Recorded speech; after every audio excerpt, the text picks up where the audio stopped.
but thanks for listening. Yeah. Hello, everybody, and welcome to We Say Things, episode 105. My name is Sunsfan. Joining me is Cinderman. How are you doing Hello. today? I'm doing good, man. Sons, man. Great to hear, friend. Great to hear. Let's go over our beautiful patron list that is ever expanding. We appreciate all the support over the last 2 years that we've been doing this podcast.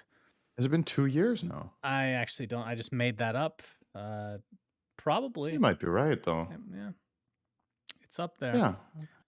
So I think you're shout right. out to the In Bruges tier. Are we doing this like you did last week, or are we doing it normal?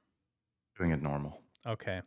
Thank you to the guy in the chair, Mistake Busted Condom Johnson, Lucas Frankel, Commander Donut, Finding My Life's Purpose stapled to the underside of Gabe Newell's ball sack. We're looking for sponsors, by the way. In a consideration for one of the best names of all time. Renting emojis for 3 months for $10 is peak 2021. Division 2 All-Star match. Telcontor Prime. A memorable blowjob from Jakiro. Let that sink in for a moment. Griefing from all positions because I'm equal opportunity. Alliance using coach in-game is like Trump pardoning his cronies. Not illegal, but ew. Suns fan, please provide an estimate of when, if ever, you will begin reading Wizards' first rule. Cinderin, please also do this. 2075. TBD. Chakar. Tinker with Aghanims. Hit my penis 4 times with laser. The Megapope. We obey things and objects have power hour TI in New Zealand. Okay. Zan Xavier, Suns fan Pudge Omegalol, and Nate Thicko01 Hamscroat supports the Suns and thinks that all Lakers fans should go suck it, cough, cough, Pop-Tart. All right, then we got Bacon, smacking my uncle's face ferociously, using my erected dick as if I'm tiny, using my last charge of tree grab to last hit a tower. Pretty good. That's Okay. a good one. It's a good one.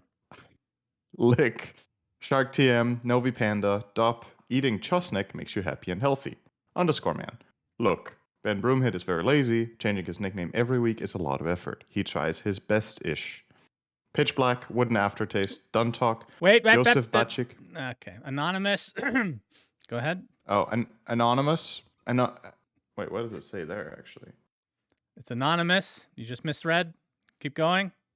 Anonymous, Suns fan and Sinner's power couple name is Sins fan or Sundarin. Peter, to prevent speed reading, my name now includes a difficult to pronounce word. Wait, what does this say? Looks difficult. Otorhinolaryngologist. I don't even know how to put the stress in this word. There's no way that's real. There's no way that's a real word. Of course it is. That's definitely real. Otorhinol. It's something with the larynx because it says laryngologist, right? Otorhinolaryngologist. Okay. Ronnie Keel. Perkadirk needs a new computer, but it's going to take longer than he thought. Love you guys and all the POG players. Thank you, Perkadirk. Appreciate that. Okay. Before we get started, of course, as per norm, the NBA segment. Very sad news today. The Suns will, in fact, be playing the Los Angeles Lakers. We are the 2 seed. They are the 7 seed. They're the defending champions. And we are likely to actually lose in the first round. I believe. I almost didn't stream today because I was so upset. But there is always a chance. But I thought this would be a good opportunity since the playoffs are basically about to start, because right now it's the play-ins, that we can quickly go over my predictions that I made at the beginning of the season, see how close I was. So if remember, for the West, I predicted the Clippers, Nuggets, Lakers, Suns, Trailblazers, Mavericks, Jazz, and Golden State. And honestly, not that far off. Utah's number 1, though. Phoenix is number 2, so that was obviously out of nowhere. I think the main one that I got wrong, let me see, is Golden State is technically in the play-in, but it looks like they will actually end up in the 8 seed. But the biggest one is Utah. I had it 7, and they're 1. That's the big difference there. How many of the top 8 did you get correct as being top 8? All of them. All of the top 8 were correct. Yes, Just all in top different 8. order. Yes, different order. I Dude, will also say that's that good. I got a message from somebody. I understand people are very obsessed with their teams. I get it. Hopefully, you didn't take offense to me saying your team would suck. I said that Minnesota would be 12th out of 15th in the West. And I got Mhm. somebody that was a Minnesota fan calling me a lot of dirty words. I remember this vividly. They are actually not 12th. They're 15th of 15th in the West. So just I'm sorry. I'm very sorry. And then for the East, He was uh, insulting you because you were overrating his team. He was like, "How dare you? that's right. I There's no had fucking way we're that good." Boston, Milwaukee, Brooklyn, Philly, Miami, Toronto, Indiana, and Washington. So this one has some differences. The biggest one is Boston is played horrendously. They're 7th instead of 1st. But in terms of who is in the top 8, Indiana is not in the top 8, and Atlanta is. So I think that's the only. Oh no, the Knicks are in there as well. Yeah, they came out of nowhere, and they So who replaced did? the Raptors. Okay. Toronto's not in. So those are the two ones. So your predicted 6th and 7th are not in top 8. Yes, That's correct. still pretty good predictions. Yeah, Like overall, that's really good. it's not too bad. Not too bad. But yeah, playoffs will start soon, and I will. The problem with the Suns versus Lakers, Cinderin, is it's not about losing in the first round necessarily. Because if we played Golden State, I wouldn't have been. I mean, I would have been sad, obviously, but it's my stress levels are going to be way higher. The fact that we're playing the Lakers, so yeah, I'm pretty upset about that. Anyway, let's get started with the actual episode. The four Zoomers pack is out, ladies and gentlemen. I talked about it potentially happening last week. It was 2 days later than we intended, so lost out on some sales there. But of course, the great Sajidine helped us put this together. Gotten a lot of questions as to why my face is on this, and basically, this is what happened. All right. It's so So random. I bet it's Brax's idea. for those that haven't seen it, the emotes, or not the emotes, the spray paints. There's a good effort thing which I coined, and then Slack stole for his Arkosh. Then there's my face, and then there's a big techie's mine with arrows at it. And then for the voice lines, I had a rah, bah, bah, bah, bah, which is something I used to do. Good effort line as well. And then I have a maniacal laugh that replaced the belch that was denied that we talked about last week. Oh yeah. So the reason that I'm in this is because I went to four Zoomers because I'm trying to remember exactly how it came up, but I'm obviously very good friends with Brax, who's on that team. And they weren't really going to do a pack, at least not at that stage. And I was like, you know what? It would be fun to collaborate. I'll take a small percentage and we'll just do literally everything for you, except for submit it, which they did not do on time. Naughty boys. But that is a pro player in a nutshell. So yeah, that's basically it. Just doing it as, something that's fun. I get to see my face in game. I'm very narcissistic like that, as you know, Cinderin. And I saw a screenshot where like 6 of them were at the middle lane at the same time in a pro game.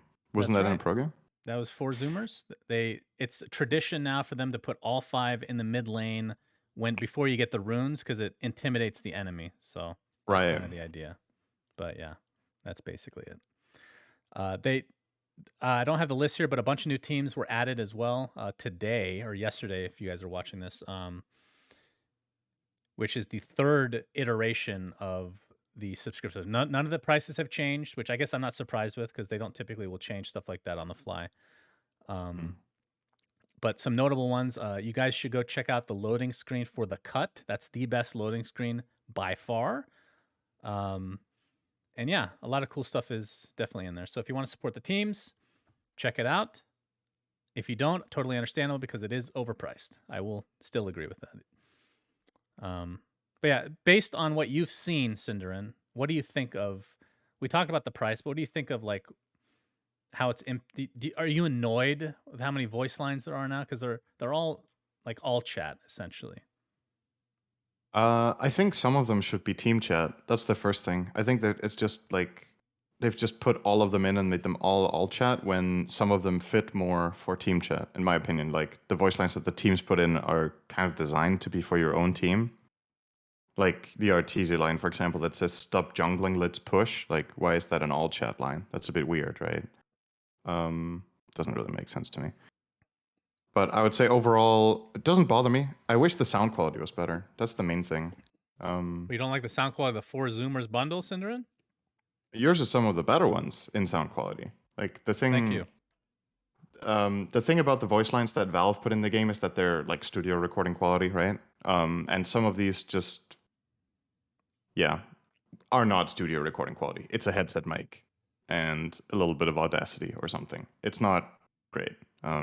So that I understand that maybe the teams don't have the time or the desire to make it a good production, but it does take away from the product that the sounds aren't clean. I think it I adds to wish. it, actually. I don't know. Let me put this two ways. The sound quality isn't the problem, in my opinion, because if it's like all staticky and garbage, like that's actually a benefit for the voice line, if I'm being honest. The problem is the voice acting for a lot of these is real bad. There's like no Yeah, inflection. the acting is Like not good either. they're just talking. It's not. And another thing is the volume. I know that these are all chats, so it's whatever. But the volume is pretty low on pretty much all the voice lines. Which like if there's action, you just literally don't hear them. But maybe Yeah. I guess that's probably intended. But yeah, I think this is kind of like a beta test for Valve. I like the idea still. I just think the price points are a little bit off, and they can probably add a little bit more value going forward. Yeah. Like we talked about last week. Okay, next thing on the list, the WePlay AniMajor was announced, Cinderin. June We love 2nd anime. to the 13th. I'm really happy that WePlay got a major. They're one of the best productions around. I was surprised that they didn't get any of the regions. I don't know if they applied. I guess somebody has to sit out, right? Because there's so many of them now. Yeah, I guess. But WePlay, I think, is maybe the most impressive of like production wise. They always have these costumes, and I guess this one's going to be anime themed. What are your thoughts on that? I think you're right, Shannon. It could be. It also could be. It could be anime. You never know. It's the Yeah. AniMajor, but Yeah. What else starts with Annie? Anise. Maybe everyone will be dressed up as Anise. a what? What is that? Anise. It's a spice. Anise? Isn't that how you pronounce that? All right, how do you spell it? Oh, I almost typed in it's anus. anise. That was a quick edit there. Oh, you can say it both ways. Anise. Anise. It's got a licoricey flavor. Use it in like candy and. All right, no wonder I don't know the name of that thing. Okay, sounds awful, but thank you for bringing that to my attention. Yeah, I guess there's not much information on this tournament right now, so we just have to wait and see. It's not too far away, so looking forward to that. And yeah, just really happy to see WePlay get a major.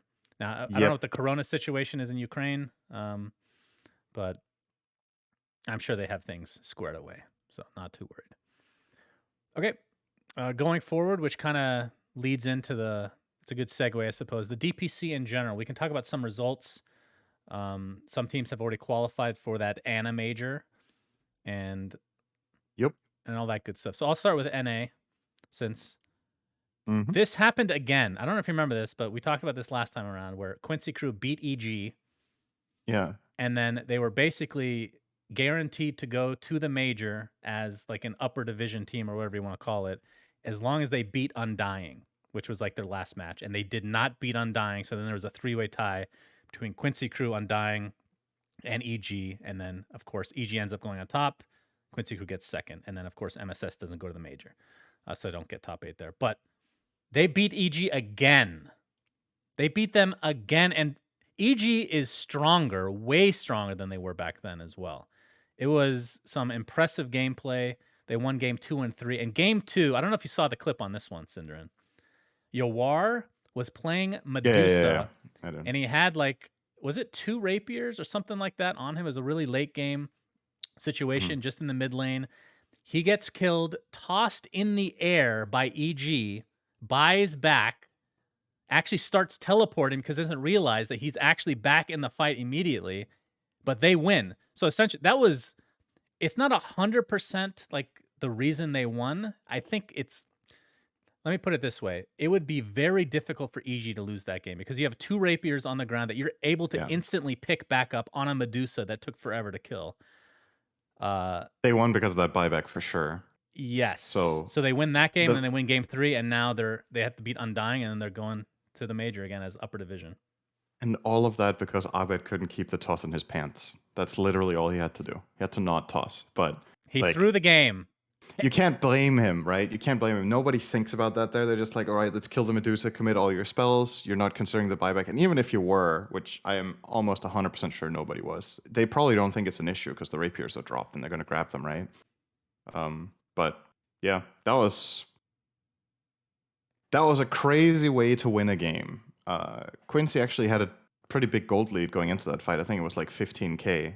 But EG found a way to kill the Medusa, which usually wins a game at that stage when she has rapier. Yeah. But the buyback play So was before we go into other results, spicy. I want to ask you because first of all, when I talked about this on the panel, I noticed that the chat was really turning on me. So I Uh-huh. want you to. I'm just asking a question. I'm not making a statement. Do you Mm-hmm. consider this a bug? What happened? No. Okay. So I don't. So my answer is a little. It's wishy-washy, if you will. Mhm. I think it should be a bug, but I Yeah, don't consider that it is a bug because it's been in the game for 10 years and they haven't fixed it. exactly. That's my Just stance like on it. Pudge Fountain Hook, that wasn't a bug either. Right.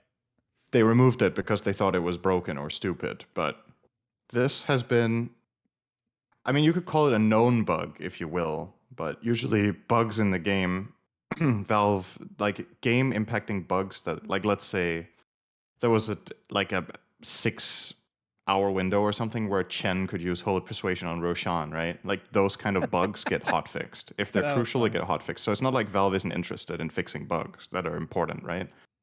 The fact that this is so known and has been there so long means that it's just considered part of the game, and you need to play around it. Would I hate if it got changed? No. Would I hate if it didn't get changed? No.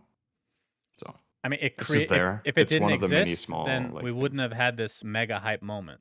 But I mean, I Right. can understand both sides. I do consider it a bug, like if you're looking at it objectively. But again, the fact that it's been 10 years and it's been very known because we've, God knows how many highlight videos we've made on Dota Cinema highlighting this for fails of the week. Yeah. So that's why I don't think Valve thinks it's a bug, which you can argue one way or the other on that, whether that should be the case. Like it's the same thing I brought up. I don't know if it's actually the same interaction, but is Walrus Punch, do you think has the same interaction if you're punched in midair and then buy back? I would assume it's the same, but I'm not 100% sure on that one. But then there's like Um. the like Puck Illusory Orb I brought up, right? Where you buy back and you can still orb back, Mhm. or Yeah. the time lapse, which I think is a little weirder than all of them because you can be dead for like 20 seconds, buy back time lapse, and you go back to where you died from, right? Because Right. it's only takes into account the time of living. But Mhm. those have been in the game forever as well. So Yep. it's just interesting to talk about. But so yeah, with that, the Quincy Crew squad is primed to do what they should have done last season and win out NADPC. But with that win over Undying that EG had earlier, I think they pretty much clinched, or not pretty much, I think 100% clinched going to TI anyway. So obviously they want to have Right. a good showing, but they're still qualified for TI at this point. Yeah. Weren't they already without this even? They got second at the major, right? The I think, previous one. yeah, I think they just needed I top think that was 3 enough. NADPC to Okay. 100%. It was like 90 something Yeah, and before without that. it, they were 99 point something. It was Yeah. extremely likely. Yeah. Okay. So yeah, So NA is business as usual. Europe is not business as usual whatsoever. Europe has been totally different this time around than what, I don't know if I want to say than what was expected, but definitely than most people's like average of how it was going to land. So all of the placements are now done, but we do have a 3-way tiebreaker that gets played in 2 days from now, so on Saturday. So first place was Alliance. We talked about that last episode. They went 6-1. Team Liquid with yesterday's win over OG are guaranteed second with 5-2. And then third, fourth is Nigma and Secret. So, it's recognizable names in the top 4, but the order is definitely different than most people would have expected. And then fifth, sixth, seventh tiebreaker, Brame, OG, and Tundra are going to play for not getting relegated to Division 2. I don't know how this works on the other side of TI, if the leagues just continue with the same teams, and whoever loses this tiebreaker would just start in Division 2 at the end of the year. But yeah, finding OG in that tiebreaker is probably not something their fans were expecting or happy about, or themselves, obviously. And then finally, Hellbear Smashers dead last 0-7. They had 4 series where they won a game, but they never won 2 in the same one. So that's how you get 0-7. But yeah, overall, the region's been really, really competitive. I would say it's a bit hard to say. It's always difficult when you watch regions in a vacuum. Like, it's hard to say if it's because all of the teams are playing less good than usual, or if because the weaker teams are playing better. Let's say if you compare it to a region like NA, I feel like when I watch, it's pretty clear in NA that some teams are just vastly outclassing others. Whereas here, it never really felt like that. Like, even Hellbear Smashers that went 0-7 could have won a series against any of these teams with how they played. If they did their best in 2 games in the same series, they could have won. There are multiple NA teams that just couldn't win. Like, they're just never winning. The Cut will not win against Quincy if they play 10 times, I think, for example.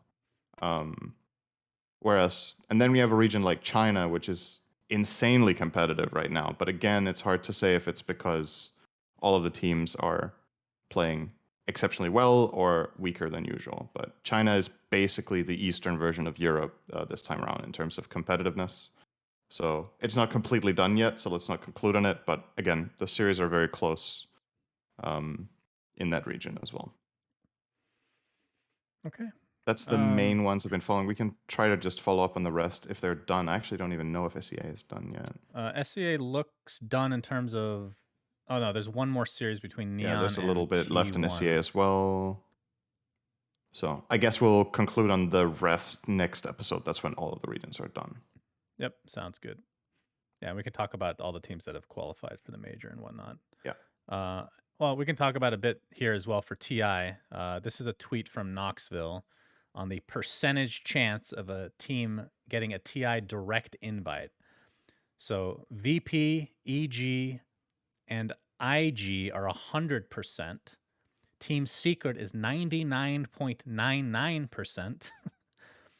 Alliance is pretty high with 98 as well. And then you start dropping with Thunder Predator at 90%, Team Aster 85, Beast Coast 83, Quincy Crew 82. And of course, if Quincy Crew goes to the major and they even do decent, that's going to be pretty much guaranteed as well. Then you start dropping into the 60s with LGD, Vici, Fnatic, No Ping Esports, and it goes down from there. So interesting to see like the direct invite potential here, because we still don't know what the qualifier is going to be like at all for TI. Right. So from what I understand, so this simulation that Knoxville ran, he ran 2 days ago. I would imagine Secret are 100% now that they're going to the major. Unless, do they not get any DPC points for the region? They get something for being 4th, right? Or is it only top 3? I forgot. Couldn't tell either you. way, I think Secret is at 100 now, probably because of the outcome. And the rest of them might be shifted a little bit. Because again, this is some sort of Monte Carlo simulation he's running. And obviously, things change when even the final series of the regions get played out. That changes the simulation, right? So this is from exactly 2 days ago that he ran this. And games have been played since then. Yep.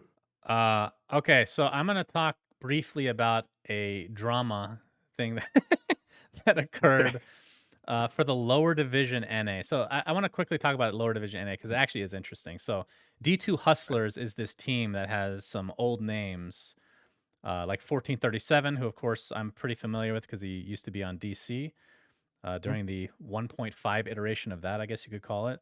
And then Pandego, who's our original coach, actually. So both of those guys kind of coming back. And the fact that 1437 is casting South America while doing this makes it even more hilarious. But they went undefeated in the lower division. So now they're going to be upper division, we assume. That's how it works for next season. But that number 2 position, Cinderin, it's looking pretty confidently that Arkosh Gaming will be that team. They just have to beat one more team, which is 5-man Midas, which you never know how that'll go. But what are your thoughts before I talk about the drama? The idea of Arkosh going to upper division. I think that's as NA as it gets. That's great. I think that will make for some hilarious games, no doubt about it. And it's weird because Jenkins, he does the panel with me for upper division, and like every time Arkosh comes on, for some reason he has to go to the dentist, so we got to fill in. So I'm wondering if he's like the whole season, if we're invited again, that he's just going to be at the dentist constantly. It's weird. Anyway, the Don't worry, I'm sure drama. if he has to be at the dentist all the time, I'm sure production can set it up so he can cast from the dentist. Right, right. So the drama that occurred, there's a team called Team Dog Champ, which a lot of you guys may know a guy named Lukey, who's famous for playing Pangolier. They originally had drama with Arkosh Gaming, which I'm sure people, I think we talked about that way back when. But they were second place, and they lost to Arkosh in unbelievable fashion. I think they were up like 25K or something like that, and they ended up Oh, losing in dramatic fashion. And it was a very important match because that would essentially guarantee them second place and going to upper division. So they lost, and of course their last match, which they played, was against the number 1 seed D2 Hustlers with 1437. So after the loss, Lukey goes on Twitter and types this: "We threw for content. Our game versus D2 Hustlers will actually have meaning now, and it'll be hilarious when we stomp them." So I talked about this a bit on the panel, but like I read that, I know Lukey, he's probably just joking. But hmm at the same time, and I brought this up as well, this happens in traditional sports all the time where somebody talks shit, or even if they're joking, the other team will take it as if they're talking shit and use it as motivation to just like the extra right. motivation is something you don't want to give another team. So Theban replies with, "Should have never tweeted this, son." And they proceed to absolutely shit all over them in game. They tip Lukey constantly. It was too shellacking, Cinderin. Yeah, So just a little bit of what a hubris maybe shocker. needed from the NA boys, but yeah, that's going to be hyped to see Arkosh hopefully in the upper division if they win that last match. And that is the last thing for the DPC that we can talk about. Yeah, All I right. think throwing for content was definitely worth it. Good, good, All right. very good. Next thing on the list. This is our last Dota topic, actually. This is gonna be a short episode, unless Cinderin talks the whole episode, which has happened before. But It happened. the SFM contest has been announced, Cinderman. It'll be July 25th, the deadline. Over 40,000 in prizes. Nominees will premiere live at the International. Would you like to make an SFM with me? We should commission somebody to make a story. Um, we could do the one with fear. Was it Oh, the fear in the wheelchair? wheelchair? Yeah, Nobody remembers what you're talking about. I actually, I know. There's nothing like making an internal joke and making it into an art piece and nobody gets it. And then mm, you're like, but it's art. yeah, that was a DAC special. That's old Yeah, school right there. that If was good. anybody understands what we're talking about, then kudos to you. You've You're been following old. us for quite a while. That's the origin of Kale, actually, the Kale meme.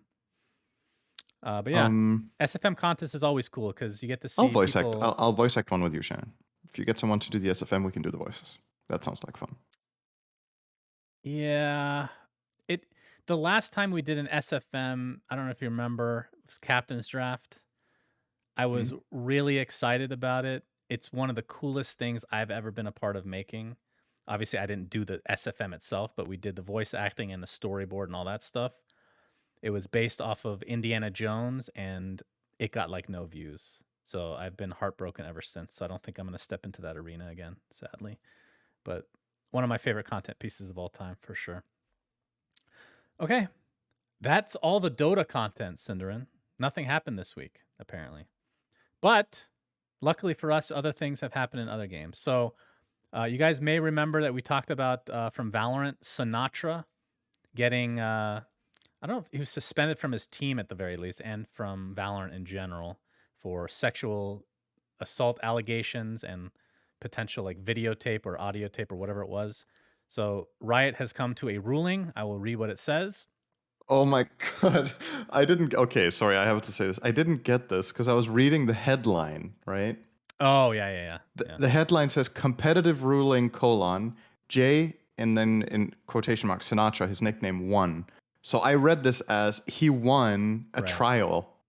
right. So he was not found guilty, but his last name is won. So I had to do like a double or triple take. I'm like, what? His How did he last name win? is It says here he got a penalty. What? his last name Oh is my god. WON. But yeah, no, I read it the same way and I was shocked, but then I read it, I was like, I okay, was this like, makes wait, sense. how did that guy win? Okay. So apparently, according to Riot, he has violated the Valorant global competition policy and will be suspended for 6 months, which is considered to have begun when it originally started, which was in March. So it'll continue until September 10th. And then he'll be eligible to return. I'm guessing this is pending police investigation because that's still going on. And he'll have to go through some professional conduct training. And then he came out with a twitlonger, which I don't know if I want to read the whole thing. Essentially, it says he's been spending the last couple months reflecting on what he did, blah, blah, blah. Then he talks about, because if you remember, there was this allegation with audio tape from the woman. And then Mhm. Sinatraa was essentially his defense was, I have the whole video and I can prove my innocence. Mhm. And in this post, he claims to not have the video anymore. And he made an error in thinking that he had the video, or he said something like he deleted it in respect originally when they broke up. So again, Uh-huh. speculation on my part, Cinderin. His lawyers are telling him to say this because the video probably doesn't make him look good, is my guess. Uh, and obviously, when it's like this serious of allegation, you just listen to your freaking lawyers at that stage. Yeah. So he is going to be suspended for a few more months now, and then obviously, who knows what happens if this thing goes to trial or whatever the case may be, because you never know how these things Right. go. So But this is basically a 6 month. Um, they're buying time for the trials to run, and if the trials convict him, he's probably banned for life, right? But I if would not, imagine, then he could come back. That's right, how I'm reading this between the lines, basically. and then even Um, if he comes back from a competitive standpoint, like I'm, there's probably a team that will still take him despite the negative PR that they'll have from, because I think from a community standpoint, people don't look at him well, very positively right. anymore. But he did. Okay, I say that. Maybe I'm wrong because he came back to streaming today. I don't know what his peak was, but he had 33,000 people watching. So he'll People always probably. gravitate toward drama, right? That Yeah, that's is true. So he streamed, got a shit ton of viewers, and he'll probably just stream until he can play competitively again, if ever. So, yep, that's the update on Sinatraa. And then the last topic before we get to the Patreon mailbag, Smite apparently added some skins to their game that are avatars from the last Airbender or characters from the last Airbender because of cooperation with whatever studio that is, which that's very cool. And I was thinking, do you think that this would be something that Dota could do? And if they could, do you think it would help bring in more people? It's a really cool uh, idea. well, Dota did do something similar once, right? With the Warhammer chest. Wasn't that just that shitty ass courier or something? There were like multiple Warhammer inspired cosmetics added to the game in a chest. I don't remember exactly which heroes got the sets, but it was in Warhammer like style. I don't really think it took off very much. That doesn't mean it couldn't work with something else, but my point is Valve has done something like this before, like some sort of partnership. No idea why. Probably something behind the scenes with money involved, but um, yeah, no clue. Should Dota do this? I don't know. Like, what anime do you think fits into Dota, where Does you it can have to make be an skins for the anime? It heroes? could be a literal corporation. It could be Microsoft, you know? Although that would never happen because So you Gates want probably like a not good. Bill Gates techie skin, Bill Gates, or what? Melinda Gates, and then his estranged ex-girlfriend that he apparently gets to see every once in a while. Right. I don't Okay. know.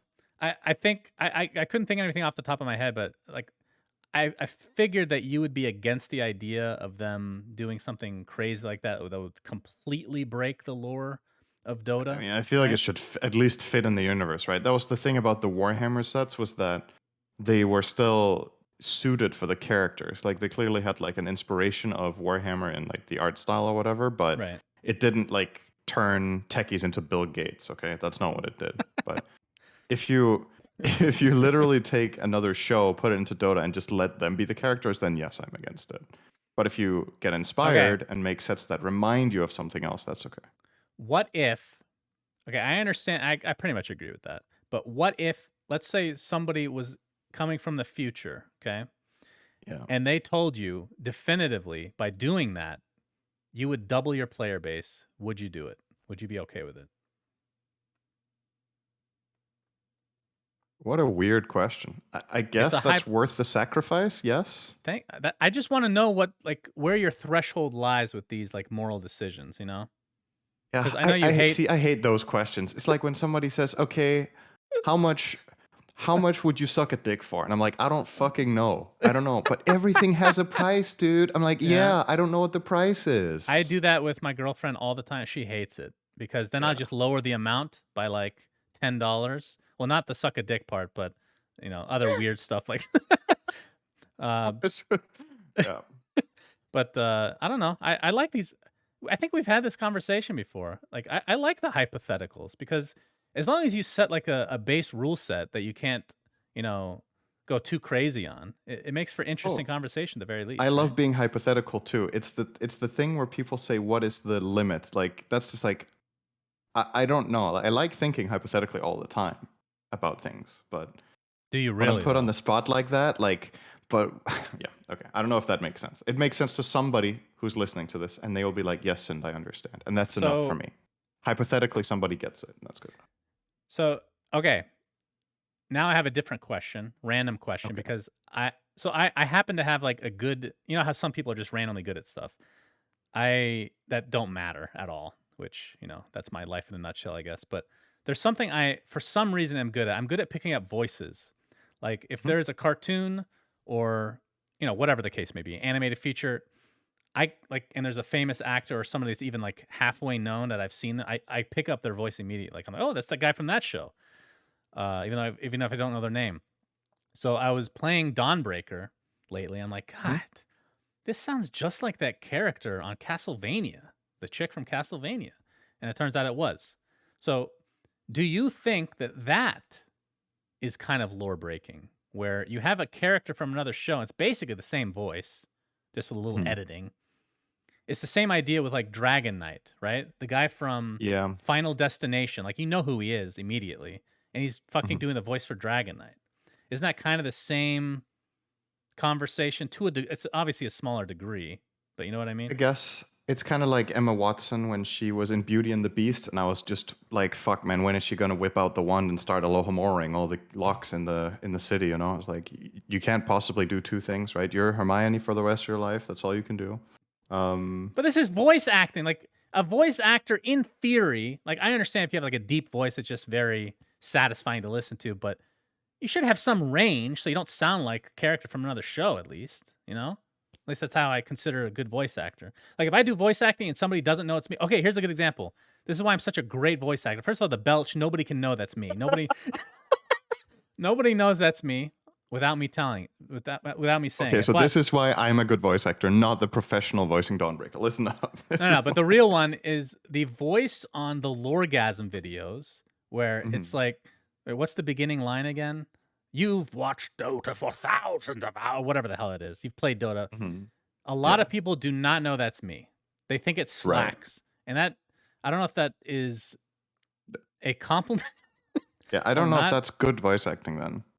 If somebody doesn't know it's me, I think that's good voice That's acting. fine, That's what but I'm if they saying. think you're slacks, I know. is That's a why it's a good bad thing. example. It's kind of a double whammy.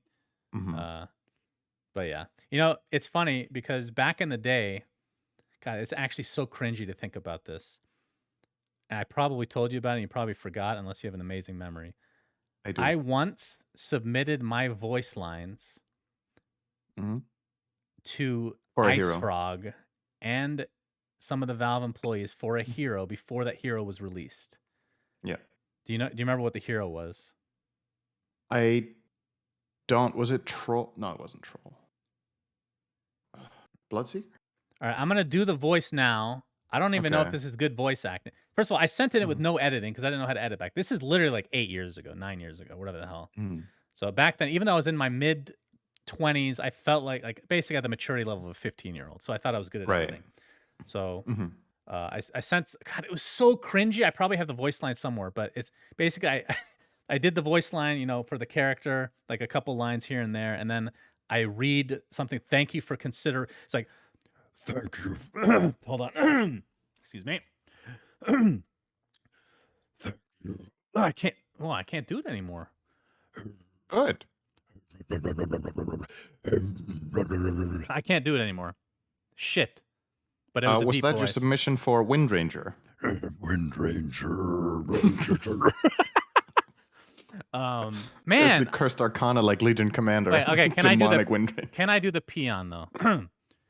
Okie dokie. How you doing? Still do that one. It's okay. It hurts my That's okay, I can't do that. Original voice wasn't it. I actually can't growl anymore, but All right, it was, I'm supposed to guess who that was. I'm gonna guess Doom.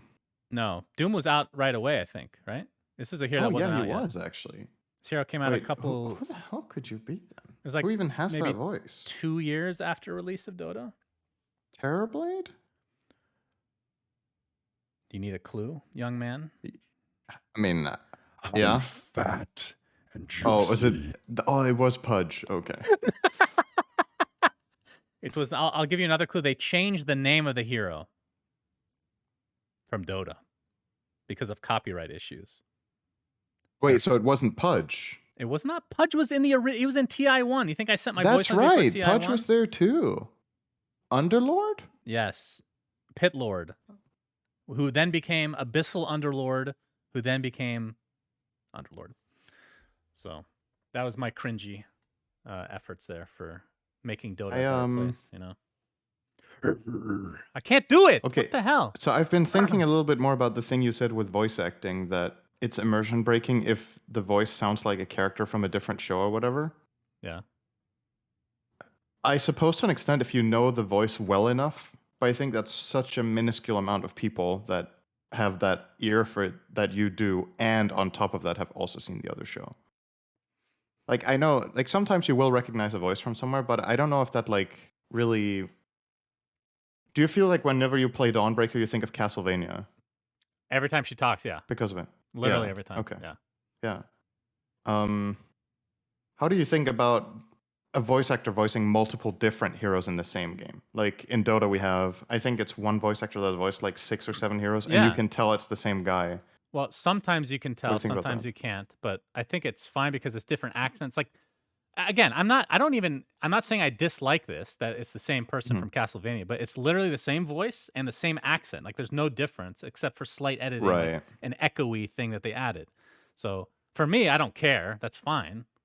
But yeah, I guess technically you could call it immersion breaking, but thunder thighs. So anyway, yeah, that's all the topic. But this is literally the shortest episode we've ever had. Let's do a.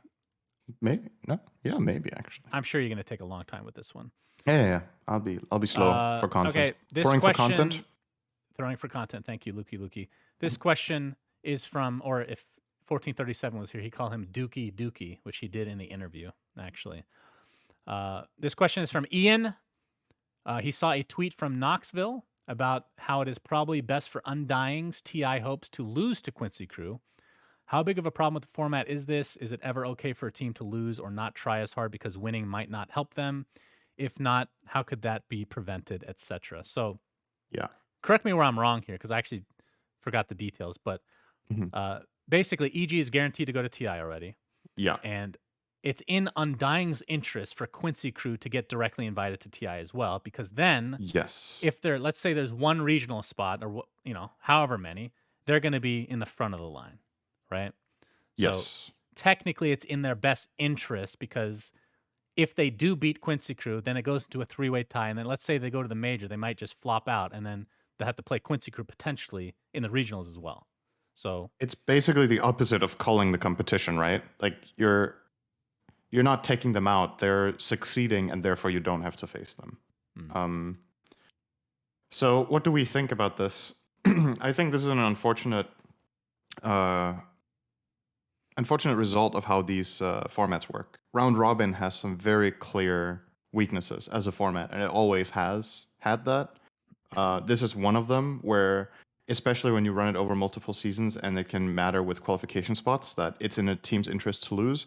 The other version is when, let's say, the team that is now 1-6, or sorry, 1-5 in a region, played their hearts out in Series 1 because they had the chance of qualifying, and now in their final series, they have no chance of qualifying. Can you expect them to play as well as they did in the first series when they have nothing to play for, if their opponent has everything to play for?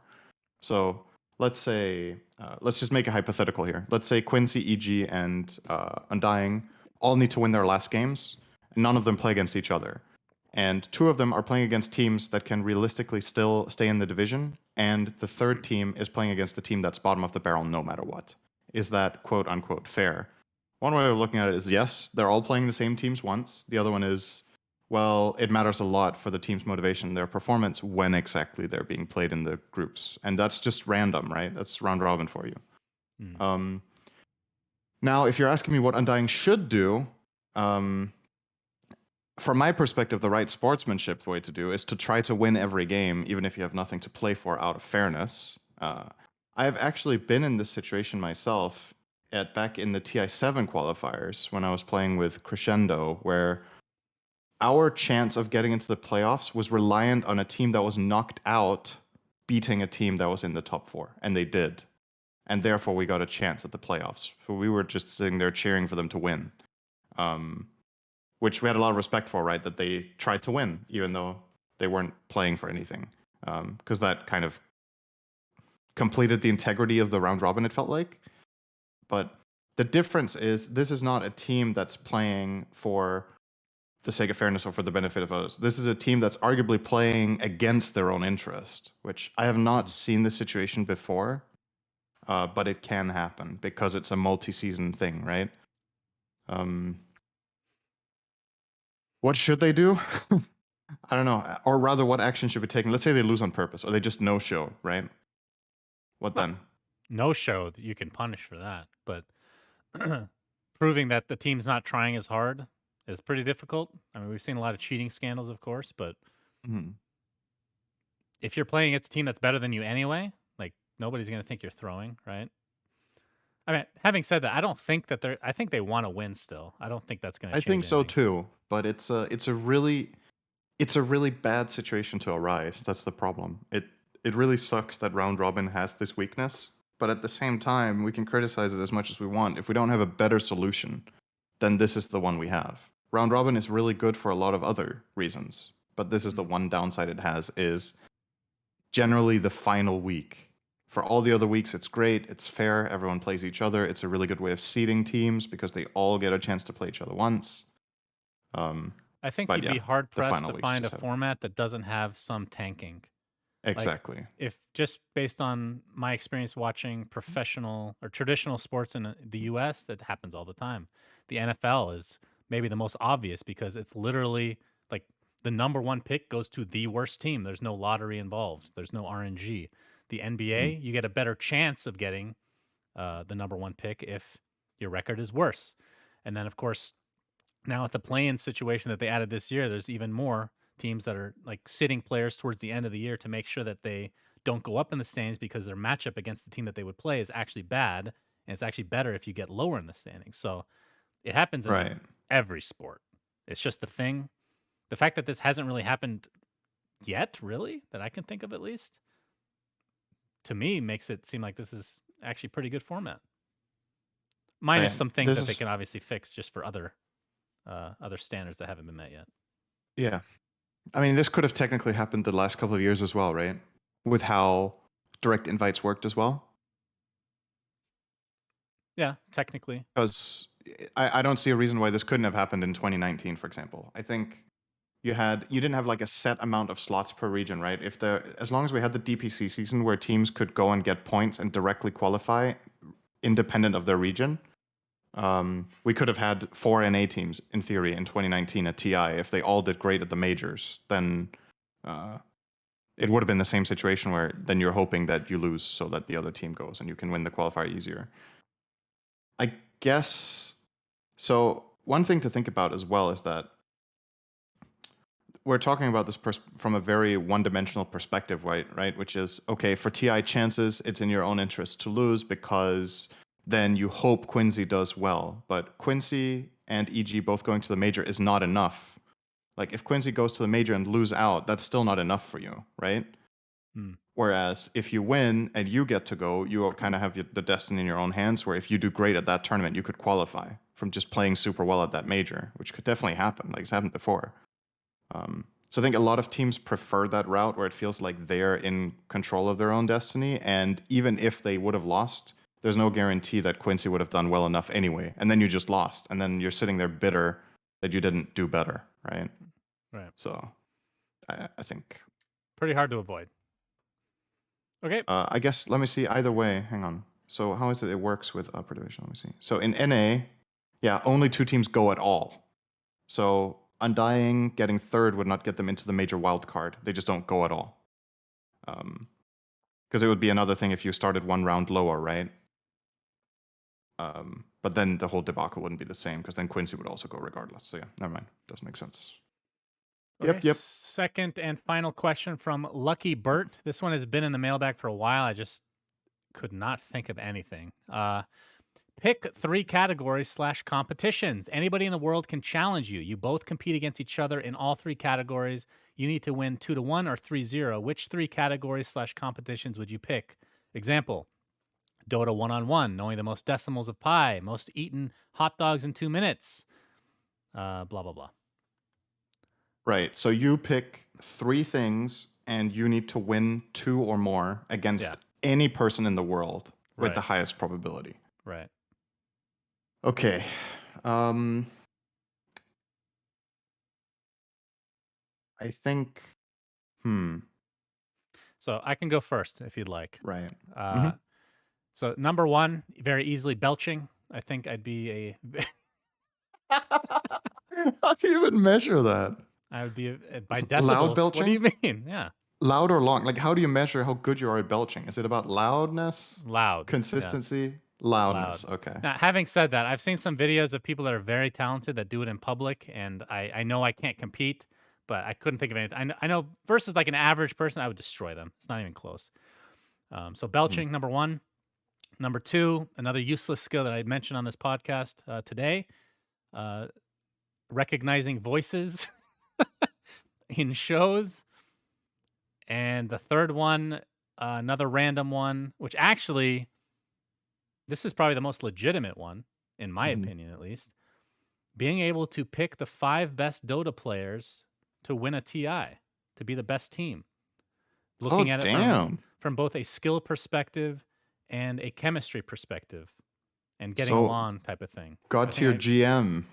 Yeah, I think I'd be the best GM. I actually do think that. All right. Considering how terrible Dota players are at doing that themselves. Just terrible. All right, so I was going to pick 3 games, but that would be really boring. So I'm going to do 2 games and one other thing. So Dota 1-on-1 would be one of them. And then I would pick the mobile game Words of Wonders. I don't know if you know that. It's a game where it's basically Scrabble. Oh. I'm really fucking fast at that game. You'd be good at, you're good at words. Marina keeps saying you should stream it. I don't know how I should stream that, but maybe I should set up my phone to stream that. And people will be like, wow, pug you. And then my third thing would be, wait, what was it again? Oh yeah, facial recognition, I think. Facial recognition, what does that even mean? Yeah. You can do like a test for how good you are at recognizing faces. And basically what it does is it shows you some faces, and then it gradually dilutes them more and more and more. And you need to say which one of these people is one you've seen before. It's like getting more and more narrow. And with that, you can like test how good you are at facial recognition. And I got a really good score.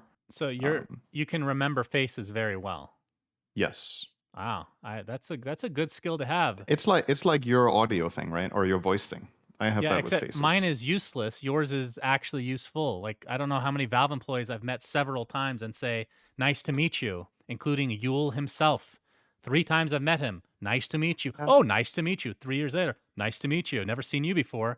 Jesus Christ! Recognize the goddamn face, you idiot. You should do the the voices. test. If he talks in the background, I'll recognize. Jesus Christ. Oh, That's a so you useful skill. introduce yourself to someone. You're like, "Hey, nice to meet you," and then they say one word back, and you're like, "Fuck, I knew you." Just the moment they're like, "Hello," oh Yeah. man, it's that guy. Pretty much. I mean, Yeah, Yule's a quiet that's guy, so actually he actually doesn't say anything until later, like much later in the night. I'm like, wait, that's Yule. that's Oh, almost worse shit. than not recognizing them again, right? I know. Damn, God. that sucks. It's But bad. it's really funny. It's not quite. I don't quite have face blindness. That's actually a Mhm. thing. Like apparently, Brad Pitt literally cannot recognize like his close friends, or at least that's what I've been told. Yeah, it can get really severe. Like I don't have it that bad, but it's not in a good spot either. It's probably less than average for sure. But that's great to hear, Sinner. I'm glad that you're. I thought you'd say. I mean, I guess the game you talked about is probably similar, but crosswords in multiple languages you'd probably be pretty good at. From the languages you know, I guess. Yeah, it also this game does not have Danish. I played another Scrabble game that had both Danish, English, and German, and I played in some different. Danish and English was clearly easiest for me. I see. Okay. But yeah. Okay.